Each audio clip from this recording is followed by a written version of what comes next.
గోపి బొట్టలా పక్కన పెట్టేశావ్? అలా చేయకూడదు.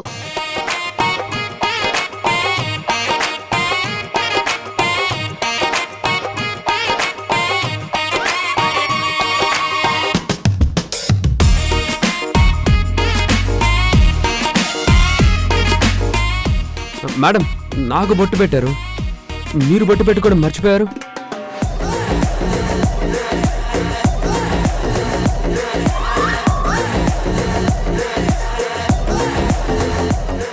అసలే సృజన తెలిసి చేస్తుందా లేక తెలియక చేస్తుందా? పెళ్లి కానమ్మాయి ఎవరితో పడితే వారి చేత బొట్టు పెట్టించుకోకూడదు. అసలు ఈ విషయం సృజనకి ఎందుకు అర్థం కావడం లేదు?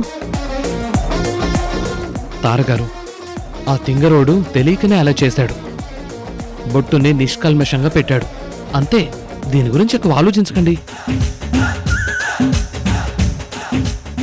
పక్కనే చిట్టీలు కట్టే చెట్టు ఉంది కదా, చిట్టీలు కట్టడానికి వెళ్దాం పదండి.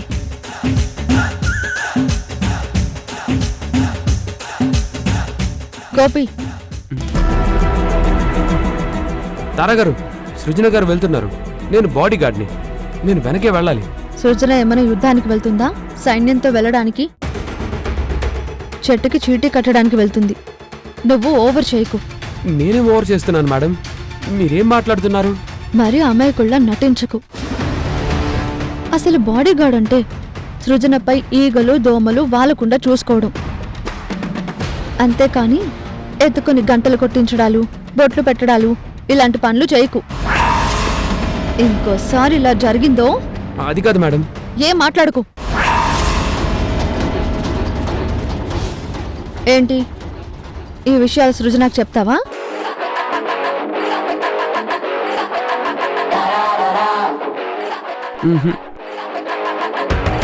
గుడ్, ఇదే మెయింటైన్ చేయి. రండి త్వరగా. వస్తున్నాం సృజన.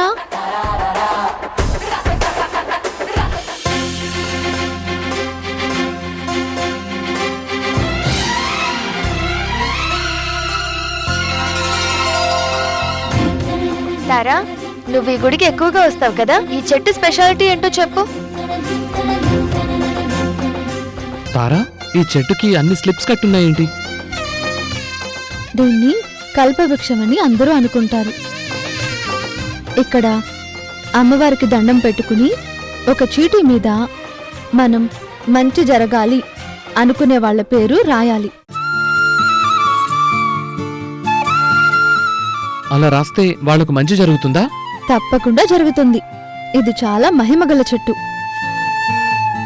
గోపి, నువ్వు గతంలో ఎవరినో లవ్ చేశానని చెప్పావు కదా, ఆ అమ్మాయి పేరు రాసి చెట్టు కట్టు. తను ఎక్కడున్నా క్షేమంగా ఉంటుంది. కానీ మేడం, నాకేం గుర్తులేదు కదా. నీకు నది పడవ అమ్మాయి గుర్తొస్తుందని చెప్పావు కదా, ఆ అమ్మాయి పేరు గుర్తు తెచ్చుకుని రాయి.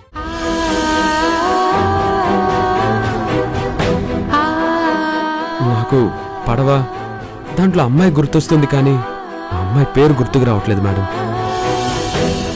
రాయడం మొదలుపెట్టు. ఏం గుర్తొస్తే అదే రాయి. అలాగే మేడం. శ్రీకర్, నువ్వు కూడా రాయి. ఎవరి పేరు రాయమంటారు? లైఫ్లో గర్ల్ లేదు, థ్రిల్ లేదు. అది కాదులే, మనసు పొరుల్లో బాగా వెతుకు. ఎక్కడో ఒక అమ్మాయి పేరుంటుంది, తను బాగుండాలని రాయి. అయితే నీ పేరే రాస్తాను.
తారా, నువ్వు వికాస్ పేరు రాయాలి కదా, గోపి పేరు రాసావేంటి?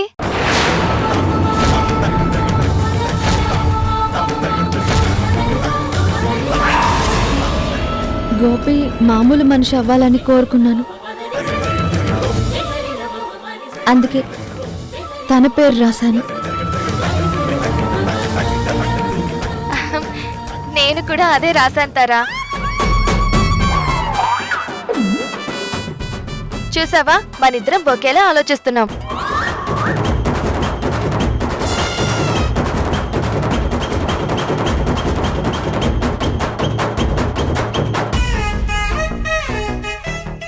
శ్రీకర్, నువ్వేం పేరు రాసావు? నీ పేరే రాశాను సృజన, కానీ పైకి చెప్పలేను. మా అమ్మ పేరు రాశాను. ఓ, మదర్ సెంటిమెంటా? గోపి, నువ్వేం రాసావు? రాసేటప్పుడు నాకు తెలియకుండానే ఏదో పేరు రాశాను మేడం. వీడు డెఫినెట్గా సృజన పేరే రాసుంటాడు చూడు. ఏం పేరు రాసావు? కాంతారా, కాంతారా, కాంతారా.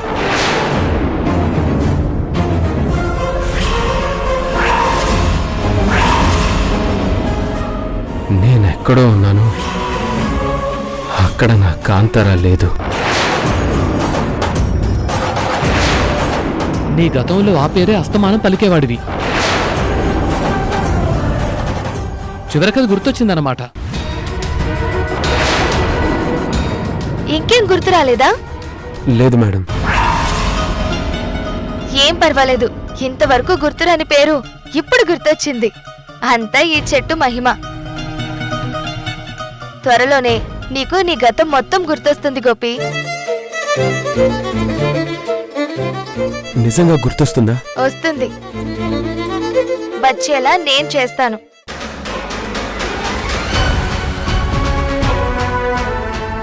ఏం చేస్తావో ఏంటో. గోపికి తన లవ్ని గుర్తు చేస్తున్నావో లేక ఆ లవ్లో నువ్వు ఇన్వాల్వ్ అవుతున్నావో అర్థం కావడం లేదు.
వసుదా, నువ్వు లేకపోతే నేనింత త్వరగా కూలుకునేవాడిని కాదేమో.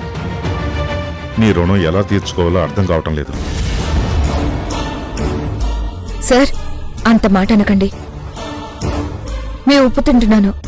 మిమ్మల్ని కంటికి రెప్పలా చూసుకోవడం నా ధర్మం. సార్, ఈవిడ మీ పక్కనే ఉంటే మీరు తొందరలోనే నడిచేస్తారు.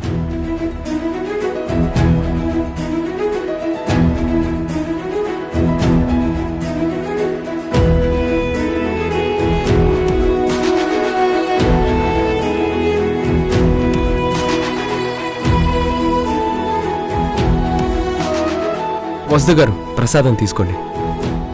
ఒక్క నిమిషం గోపి.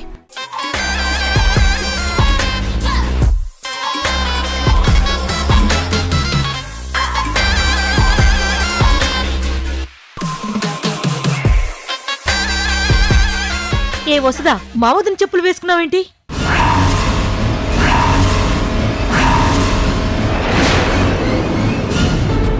నా చెప్పులు తెగిపోయాయండి, అందుకే ఇవి వేసుకున్నాను.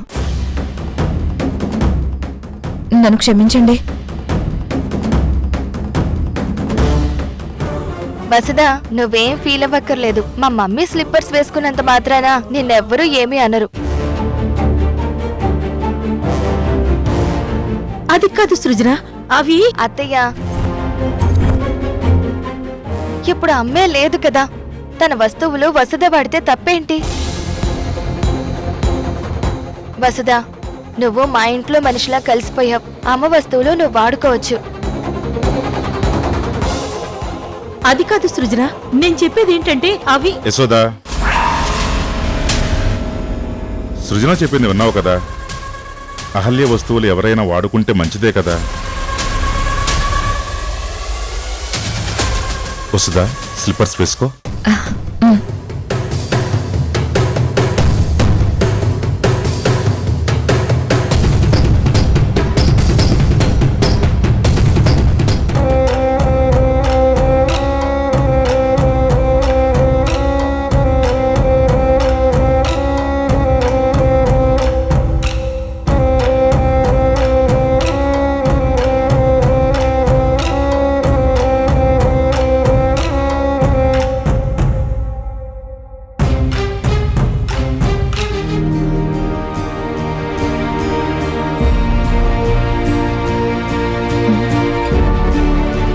గోపి వచ్చాడు.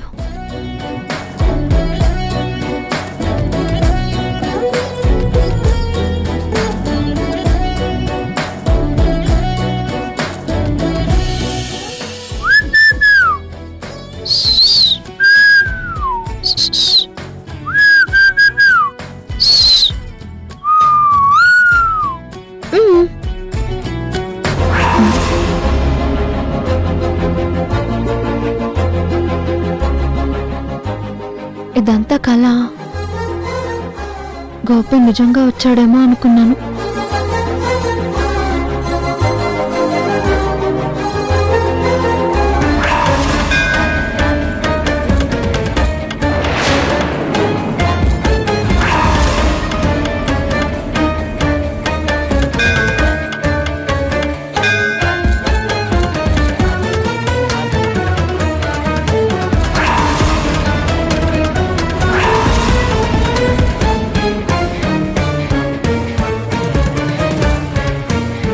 గోపి మామూలు మనిషి అవ్వాలని కోరుకున్నాను.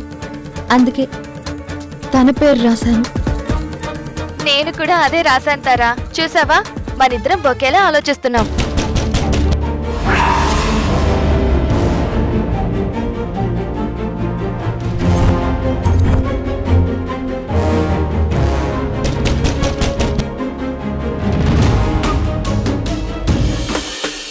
రా గోపి. ఏంటి గోపి ఇలా వచ్చావు? సృజన మేడం మీకు ఈ ఫైల్ ఇచ్చిరమ్మన్నారు మేడం. మరి నేను వెళ్ళొస్తాను మేడం. ఆగు. ఏంటి అంత అర్జెంటు? ఒకసారి కూర్చో. లేదులే మేడం, నేను అర్జెంటుగా వెళ్ళాలి. ఎందుకు? సృజన మేడం నన్ను పబ్బుకి తీసుకెళ్తానన్నారు. అక్కడ డాన్సులు ఉంటాయంట కదా, అవసరమైతే నేను కూడా సృజన మేడంతో డాన్సులు చేయాలంట.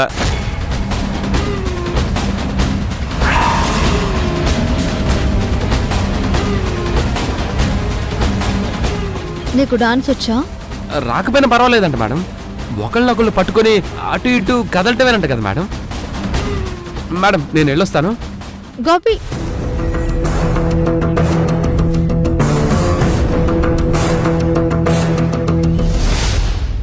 నువ్వు విరాజ్ దగ్గర 10 నిమిషాలుంటే నేను విరాజ్కి డైపర్స్ తీసుకొస్తాను.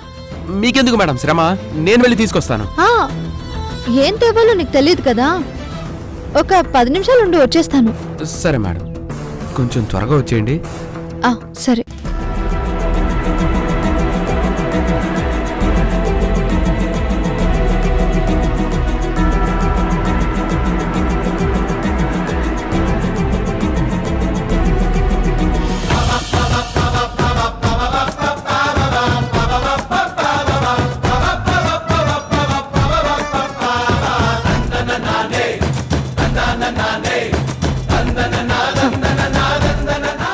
పబ్కి వెళ్తారా? పబ్కి ఎప్పుడు వెళ్ళండి, చూద్దాం.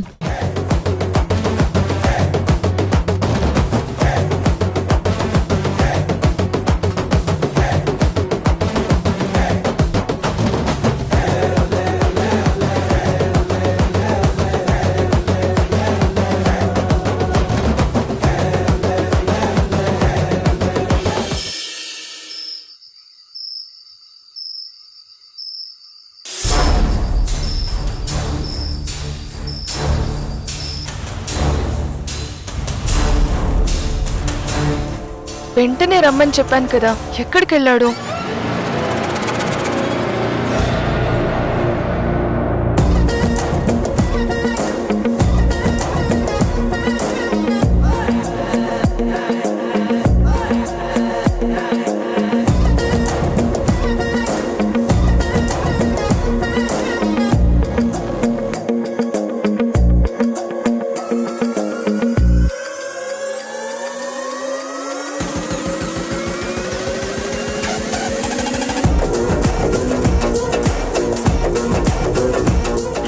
పబ్బులకి క్లబ్బులకి వెళ్తారా?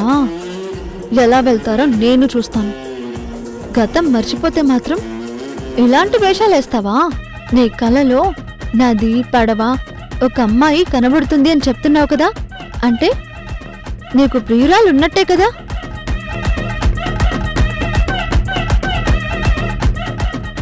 తనకు అన్యాయం చేస్తున్నానని అనుకోకుండా సృజనతో క్లబ్బులు పబ్బులు అంటావా?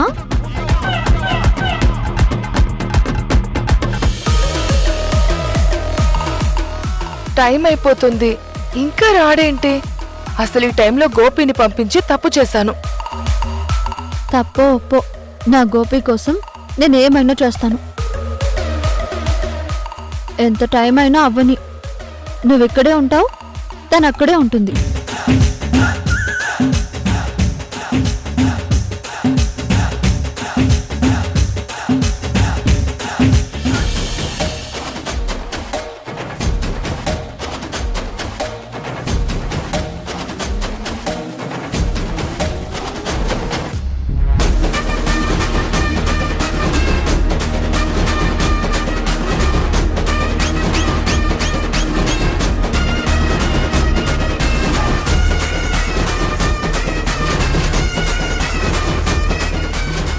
మేడం ఎక్కడికి వెళ్ళారో తెలీదు. నన్నేమో తను వచ్చేదాకా విరాజ్ని చూసుకోమన్నారు. వీడేమో హ్యాపీగా నిద్రపోతున్నాడు. తారా మేడం ఏమో ఇంకా రాలేదు.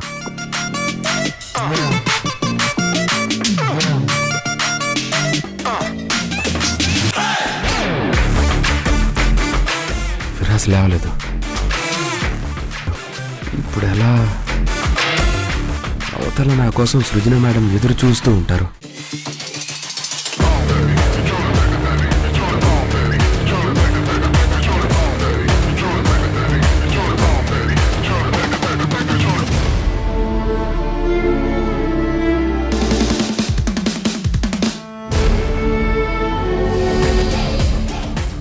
అమ్మయ్యా, టైం అయ్యే వరకు గోపిని ఇంట్లోనే ఉంచగలిగాను.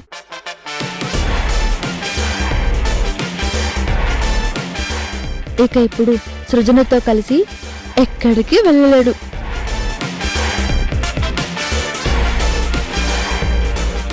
పబ్బు లేదు, టబ్బు లేదు.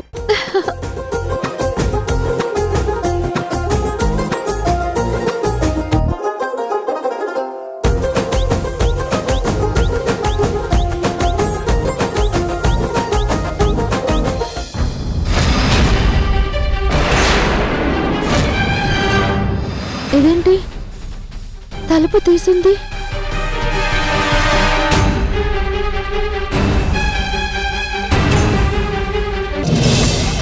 ఒక మనిషిని లోపల పెట్టి బయట లాక్ చేశానంటే ఎందుకు వేశాను అనుకోవద్దా? నీ వల్లే వాళ్ళిద్దరు పబ్కి వెళ్ళారు.